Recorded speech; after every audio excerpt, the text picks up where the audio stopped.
როგორც მოგხსენებათ, ბრალდების ხარეს ჩატარებული აქვს ჰაბიტოსკოპიური ექსპერტიზა და დავკითხეთ ბრალდების ხარის ექსპერტი, რომელმაც განაცხადა, რომ პირი, რომელიც ისვრის მოლოტოვის კოქტეილს და ჩანს ვიდეოკადრში ესეთი პირი და რომელსაც ახურავს შლემი, თითქოს არის ანზორ კვარაცხელია. მიუხედავად იმისა, რომ ექსპერტს კვლევით ნაწილში ამის დეტალური ამსახველი არანაირი სიტყვა, არანაირი ფრაზა და წინადადება არ აქვს აღნიშნული, თუ რის მიხედვით ამოიცნო ეს პირი ამ ვიდეოში, მხოლოდ პროცესზე დაამატა კონკრეტული სიტყვები, რომ ეს იყო ცხვირის ზურგი, წარბები და სიარულის მანერა.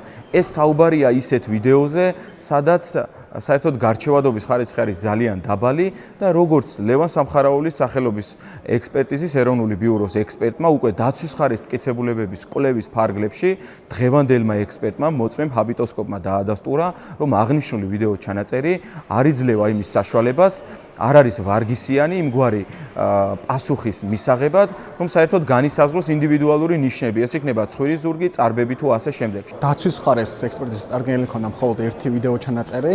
მიუხედავად იმისა, რომ საქმეში 3 ვიდეო ჩანაწერი არსებობს, ჩვენ წარდგენილი ქონდა 2 ვიდეო ჩანაწერი და ჩვენმა ექსპერტმა დაკითხვისას და ასევე ექსპერტიზის დასკვნაში ასახა, რომ შეადარა ერთმანეთს აღნიშნული ექსპერტიზის დასკვნები, შემდგომში შეადარა ანრი კვარაცხელიას ფოტოსურათს და ამით დაადგინა, რომ ეს პიროვნება იყო ანრი კვარაცხელია. შესაბამისად, დაცვის ხარისმიერ ექსპერტიზისთვის წარდგენილი ერთი ვიდეო ვერ გამოდგება იმის ამტკიცებლად, რომ ვიდეო ჩანაწერზე არსებული პიროვნება არ არის ანზორ კვარაცხელია, ვინაიდან ეს მხოლოდ ერთი ვიდეოა და ეს ვიდეოები უნდა შეფასდეს კომპლექსურად.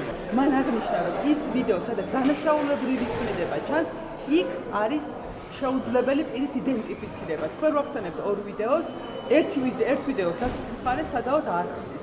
ანუ სადაც დანაშაულებრივი ქმედება ჩანს, ექსპერტმა თქვა, რომ ეს არის იდენტიფიცირებისთვის უვარგისი. აი ამ კუთხით რომ მე გაგახსენებთ ბრალდების ხარის მიერ ჩატარებულ ექსპერტიზას და ექსპერტის მიერ გაკეთებულ განმარტებასაც მან განმარტა, რომ ერთმანეთს შეადარა მათ შორის სიარულის მანერა, ყველაზე რაც მთავარია ბრალდებულის ჩაცმულობა და ეს ყველაფერი ერთობლიობაში რომ შეაფასდა, ამით დაადგინა, რომ პიროვნება, რომელიც ასახული იყო ვიდეო ჩანაწერზე, არის ანზორ კვარაცხელია. ტანსაცმელი წარადგინეთ ასევე? ჩვენ წარვადგინეთ ის ვიდეო, სადაც ჩანდა ბრალდებული იგივე ჩაცმულობით. შესაბამისად, დაცვის იგივე ჩაცმულობა იყო თუ არა, ეს როგორ დგინდება? თქვენ ნახეთ ვიდეო და ყველა ხედავს, რომ იგივე ჩაცმულობა და ექსპერტმაც გითხრა, რომ ერთ ვიდეოში, სადაც ანზორ კვარაცხელიას სახე ჩანს და მეორე ვიდეოში, სადაც პიროვნება ისვრის მოლოტოვის კოქტეილს, პიროვნებას აცვია ერთი და იგივე ტანსაცმელი. შესაბამისად, ამით გააიგივა ექსპერტმა ერთმანეთთან აღნიშნული ვიდეოები. ესეთივე პიჯაკი, რომელიც თბილისში მინიმუმ 3 ადამიანს მარტო პიჯაკი არა, ეს იყო ტანსაცმელი, ქუდი და ასე შემდეგ, ყველაფერი ერთობლიობაში. ბრალდების ხარეს საერთოდ არანაირი ტანსაცმელი, არც ერთი ტანსაცმელი საქმეში ამოღებული არ აქვს და დღეს რა თქმა უნდა ექსპერტმა განმარტა, რომ როდესაც ფიზიკურად ნივთმტკიცება უნდა იყოს წარმოდგენილი, რომ ზოგადად კვლევას აზრი მიეცეს და შინაარსში შევიდნენ შედარების კუთხით. თუმცა ასეთი ნივთმტკიცება იმიტომ ვერ იქნა დაცვის ხარის მიერ წარდგენილი და შესაბამისად კითხვაც დასმული, რომ საქმეში ამოღებული არ არის ნივთმტკიცება, რაზეც ბრალდების ხარი მიუთითებს ეგრეთ წოდებული ქურთუკი თუნდაც. თქვენი აზრით, რამდენად ეს ვთქვათ საკმარისი არის ჩაცმულობის ვთქვათ მახასიათებლების მსგავსებით ადამიანის სისხლის სამართლებრივ პასუხისგებაში მიცემა? მე გაგახსენებთ, რომ ამ საქმეში წარმოდგენილია ასევე ვიდეო ჩანაწერი, სადაც ის ვიდეო მაინტერესებს, სადაც დანაშაულებრივი ქმედება ჩანს. რამდენად არის ანზორ კვარაცხელია, რამდენად ხდება ეს გონულებების მიღმა სტანდარტის როსაც იმისთვის, რომ საქმეში გონულებების მიღმა სტანდარტი გქონდეს, უნდა შეფასდეს ყველა მტკიცებულება.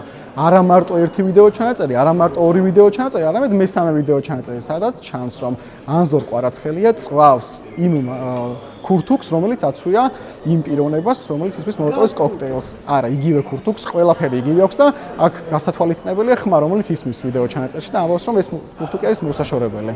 არ ვიცი საიდან მომდინარეობს ეს მსჯელობა, იმიტომ რომ ანზორ კვარაცხელიას მიერ დამწვარი ქურთუკი, რომ პიროვნება ანზორ კვარაცხელია წვავს ქურთუკს, ეს საქმეში არ დგინდება, ეს არის მხოლოდ ბრალდების ხარის მოსაზრება. პროკურატურის ვერსია და მტკიცება დგას მხოლოდ ტანსაცმელს, რომელიც ვერ შეფასდება მხოლოდ და მხოლოდ ექსპერტიზიდან, დანიშნული ეს ვთქვათ ექსპერტიზიდან გამომდინარე, ვინაიდან იგივე ექსპერტი არის სუბიექტური და მიკერძოებული და ეს უკვე დღეს საბოლოოდ დადგინდა. თუ მოსამართლე მიიღებს ობიექტურ და ნეიტრალურ გადაწყვეტილებას და არენდობა შინაგან საქმეთა სამინისტროს ექსპერტს, ბუნებრივია მოსამართლეს ხელში არ ექნება მათ შორის მსგავსება ტანსაცმელთან დაკავშირებითაც.